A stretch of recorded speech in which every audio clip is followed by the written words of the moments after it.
Okay, so I wanted to jump on here with an issue about magic circles. I've been seeing, and I don't know why recently, but I've seen it several times where people are frustrated with their magic circles. They fall apart when they wash their item, and that would be very frustrating to have a nice big hole in the center of your project, but I have never ever once had one of my magic circles come apart on me. And I use them pretty much every day, and that's because I make a lot of dolls. So there's a lot of magic circles in just one doll. So between my dolls, my blankets, my cushions, my squares, I use magic circles all the time. Never. I have a pillow downstairs that's been on my couch for years. I've washed that thing repeatedly. There's not a string coming apart on that thing. So I wanted to show you what I do to prevent that. Well, I'm assuming that's what prevents it because mine don't do it.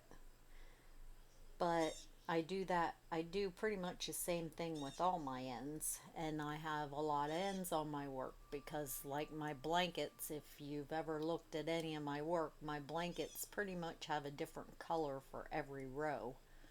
So there's a lot of ends on my work. But anyhow, I made this little disc to show you what I do. I'm not going to cut this little disc off what's left of this yarn because it's Stylecraft Special DK. It's my favorite yarn, and as of right now I can't get it because I live in the United States and all the UK stores have stopped shipping here. So I do not want to waste a single ounce of this stuff, so I'm going to let that on so I can unravel. I just made that for an example. Now if you look here, my magic circle, I closed it. And as you can see, you should be able to see, the yarn's coming out and going this direction to the right. It's not going there. You can see that it's coming out from the left to the right. So what I do is I skip one strand, go underneath there with my needle, and sometimes it's tight, it's not easy. I go under some of the strands, and then because it was stuck, I'll go back in and do it more because that wasn't quite long enough. I'm going in the opposite direction that it came out of. Now, for me, I would probably cut that off now. I used to always do it back another time, but I've noticed sometimes it looks bulky. So I would probably cut that off now. But if you've been scared because you've had yours fall apart, I can guarantee you if you go back, okay, now you can see which direction I was going to the left. Now if I skip a strand and go back the way I just came, the other direction, and go around, this one actually doesn't look too bulky,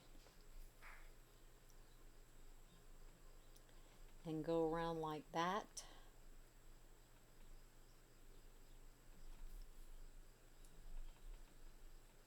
It doesn't look too bad. I promise you, if you do that like that, that thing's not going to come apart. I snip it off right there. I don't let a tail of any kind. But originally when you made your stitches around, you crocheted over the tail, so that was one time. Then if when we took it back through, that was the second time, and then we took it back through again, so that was the third time. This thing should never fall apart. I'm hoping to God I don't get hate mail, but that's how I do it, and I'm telling you, I've never had anything fall apart. And I personally don't like the look of a chain to start off with a circle. I just don't think it looks nearly as neat. So that's how I do it. I wish you luck.